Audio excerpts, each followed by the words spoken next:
नमस्कार व्यूअर्स जय जगन्नाथ। आज आम आउ गोटे प्लॉटिंग प्रोजेक्ट देखा जोटा कि सेम नखरा त्रिनाथ बजार रू आपन 2 ରୁ 2.5 किलोमीटर डिस्टेंस रहिबो।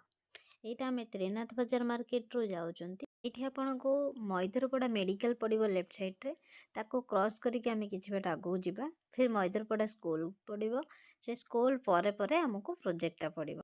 एई गवर्नमेंट रोड रू गोटे केनाल रोड जाइछि जोटा कि केनाल रोड 15 फुट अच्छी और कंपनी 15 फुट किनिकी आड करिछि टोटल 30 फुट रो रोडटा जाउछि। एई रोड रे आपण पाखापाखि 100 मीटर्स गला परे ए रोड रो बोथ साइड रे प्रोजेक्ट अच्छी। राइट साइड प्रोजेक्ट सरी गलानी आ लेफ्ट साइड प्रोजेक्ट एबे चलछि। लेफ्ट साइड रे पाखापाखि 200 टी प्लॉट सेल सरिलानी।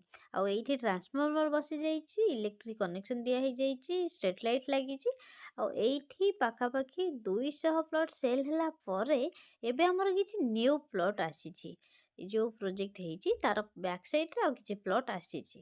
ଦେଖନ୍ତୁ ବହୁତ ବଡ଼ ଏରିଆ ନେଇକି ଆମେ ପ୍ଲଟିଂ କରିଛୁ। ପାଖାପାଖି 40 ଏକର ଲ୍ୟାଣ୍ଡରେ ଆମର ପ୍ଲଟିଂ ହେବାର ପ୍ଲାନ୍ ଅଛି। ଏବେ 10 ଏକର ପାଖାପାଖି ସେଲ୍ ସରିଛି। ପ୍ରୋଜେକ୍ଟର ଷ୍ଟାର୍ଟିଂ ଭିୟୁଟା ଦେଖନ୍ତୁ, ସ୍କ୍ରିନ୍ରେ ଗୋଟେ ଫଟୋ ଆସୁଛି। ଏଇଟା ପ୍ରୋଜେକ୍ଟର ଷ୍ଟାର୍ଟିଂ ଭିୟୁ। ଆଉ ଆପଣମାନେ ଯଦି ଚାହୁଁଛନ୍ତି ଏ ପ୍ଲଟ୍ରେ ସାଇଟ୍ ଭିଜିଟ୍ କରିବା ପାଇଁ କି ଏ ପ୍ଲଟ୍ କେଉଁଠି ଅଛି ଡିଟେଲ୍ସ ଜାଣିବା ପାଇଁ, ପ୍ରାଇସ୍ ଡିଟେଲ୍ସ ଜାଣିବା ପାଇଁ ସ୍କ୍ରିନ୍ରେ ଦିଆଯାଇଥିବା ନମ୍ବରରେ କଲ୍ କରନ୍ତୁ। ଚ୍ୟାନେଲକୁ ସବସ୍କ୍ରାଇବ୍ କରିବାକୁ ଜମାରୁ ବି ଭୁଲନ୍ତୁନି। ଡିଷ୍ଟ ରହିବ କଟକ, ତହସିଲ ବାରଙ୍ଗ, ମୌଜା ସନ୍ତଳ ରହିବ। ଏଇଟା ହେଉଛି ପ୍ଲଟ୍ର ମ୍ୟାପ୍ଟା। ୟେଲୋ ମାର୍କ ପ୍ଲଟ୍ ଆଭେଲେବୁଲ୍ ଅଛି।